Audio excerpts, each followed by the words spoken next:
On s'attaque à présent à l'intégrale J, question B.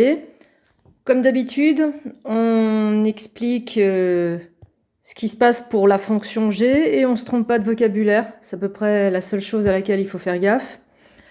J'observe que cette fonction G, donc je parle de la fonction à ce stade, elle est définie continue sur 0 l'infini et là il faut ouvrir évidemment. Vous voyez bien que ce n'est pas défini en 0.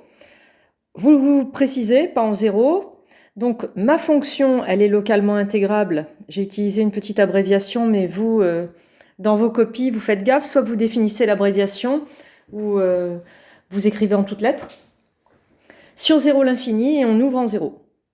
Et ensuite, on parle de l'intégrale. L'intégrale J est doublement impropre. Donc ça déjà, je répète, pour vous c'est peut-être du détail, mais vous devez avoir le souci du détail parce que vous faites des maths. Donc si vous ne faites pas gaffe à ce vocabulaire, bah, vous aurez 0. Voilà. Alors quand on regarde la fonction, qu'est-ce qui saute aux yeux en fait? Il y a ce exponentiel moins 5t qui tend vers 0 en l'infini. Donc là, je soupçonne qu'en l'infini, à lui tout seul, il va faire le job. Donc je pense qu'en l'infini, je soupçonne que ça va être convergent, parce que lui, vraiment, il tend très vite vers 0, donc j'imagine une courbe qui s'écrase sur son asymptote. Mon sinus en l'infini change de signe, donc il va falloir faire gaffe. Ça, c'est des idées qui peuvent me venir en tête quand je regarde G et qu'il faudra gérer. Et puis en 0, je me dis qu'il y a des équivalents. Sin U, c'est équivalent à U, du moment que U tend vers 0, ce qui est le cas ici. Donc je soupçonne fortement cette intégrale J d'être convergente, et donc peu importe l'ordre, j'ai décidé ici de commencer par 0. Et donc je pose J1 qui est l'intégrale de 0 à 1, et ça va être une intégrale qui n'est impropre que en 0. Je me dis qu'avec un équivalent, je vais y voir plus clair, je verrai un petit peu mieux le comportement de la courbe autour de 0, si elle a des asymptotes ou pas, voilà. Donc là, j'ai un bloc produit. Du coup, chaque facteur de ce bloc produit peut être remplacé par un équivalent, parce que les équivalents passent au produit. Donc sin 12t, c'est sin U. Du moment que U tend vers 0, vous pouvez le remplacer par la formule 12t dans un produit, enfin U. Donc là, ça fait 12t, mais j'explique. Je montre que j'ai vérifié, parce que moi qui vous corrige, je ne peux pas savoir sinon. Car limite de 12t égale 0, quand t tend vers 0. Ça, c'est ce qui vous autorise à remplacer sin 12t, à dire qu'il est équivalent à 12t. Vous ne me mettez pas de environ égal, j'ai vu ça dans des copies, on n'est pas en physique. Hein. Donc même si vous, dans votre tête, équivalent c'est environ égal, ben non, c'est pas le bon symbole. Vous êtes censé utiliser techniquement les symboles comme il faut pour être professionnel. Ensuite, exponentielle moins 5t. On est avec t au voisinage de 0. Donc exponentielle moins 5t, ça tend vers 1. Donc là, il ne faut pas aller chercher vos équivalents usuels, je ne sais pas, exponentielle u équivalent à 1 moins u ou je ne sais pas quoi, c'est pas la peine. Puisque exponentielle moins 5t tend vers exponentielle 0 égale 1, eh bien vous pouvez dire qu'il est équivalent à 1. Vous avez le droit, c'est la propriété de la limite finie non nulle, et je vous rappelle que vous avez des vidéos sur les équivalents pour réviser les bases, et beaucoup parmi vous en ont besoin. Donc là, vous pouvez dire que c'est 1. Et normalement, à votre niveau, il n'y a même pas à le justifier, c'est censé être évident.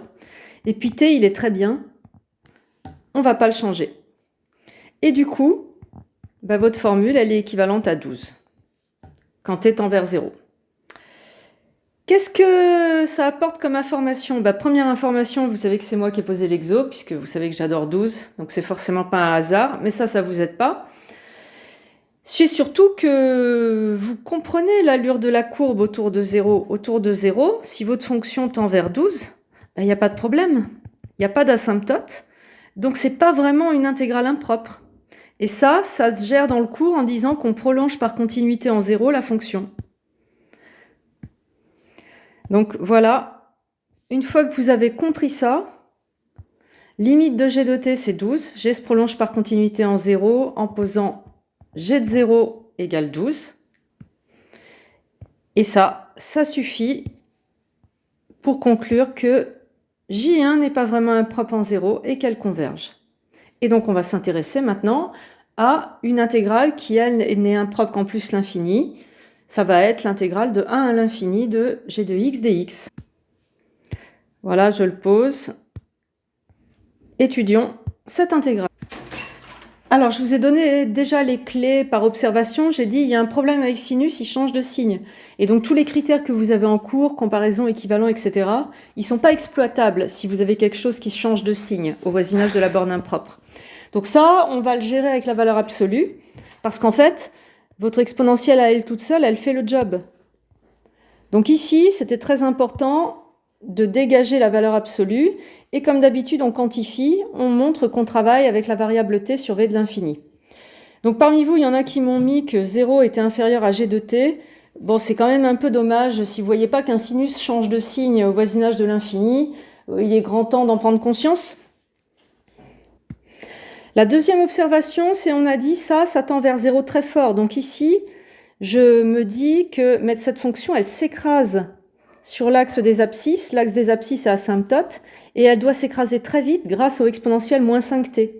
D'où l'idée de forcer une comparaison avec une fonction que je connais et dont l'intégrale converge, un truc de Riemann, 1 sur t2. Donc ça, on l'a fait plein de fois en TD et cette intuition, elle vient de votre connaissance du comportement de exponentielle moins 5t. Il faut que vous ayez compris ce qu'on cherche à mesurer. Donc j'utilise la comparaison, la technique habituelle avec les limites. Ça fait 0, j'explique pourquoi, parce qu'au départ c'est une forme indéterminée, hein. C'est par croissance comparée, entre des puissances en l'infini et de l'exponentielle. Grâce à cette limite, vous récupérez une comparaison. Et ce qui m'a pas plu, pour ceux qui ont pensé à le faire, c'est que personne dans les copies que j'ai corrigées ne me précise que cette comparaison n'est valable que sur v de l'infini. Par défaut, si vous n'écrivez rien, on pourrait croire que cette comparaison est valable sur tout l'intervalle de définition. Donc ça va pas. Soyez rigoureux s'il vous plaît, et montrez bien que parce que vous utilisez une technique de limite, vous récupérez une comparaison uniquement valable pour les variables t grandes. C'est important.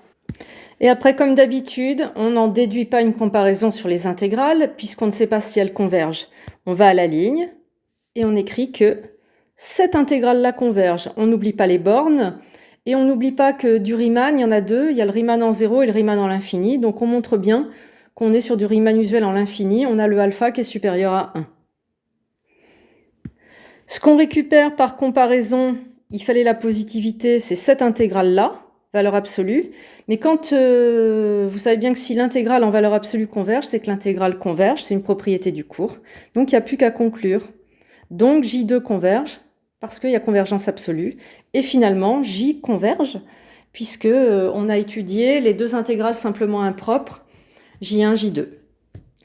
On se retrouve pour une prochaine vidéo pour la question C.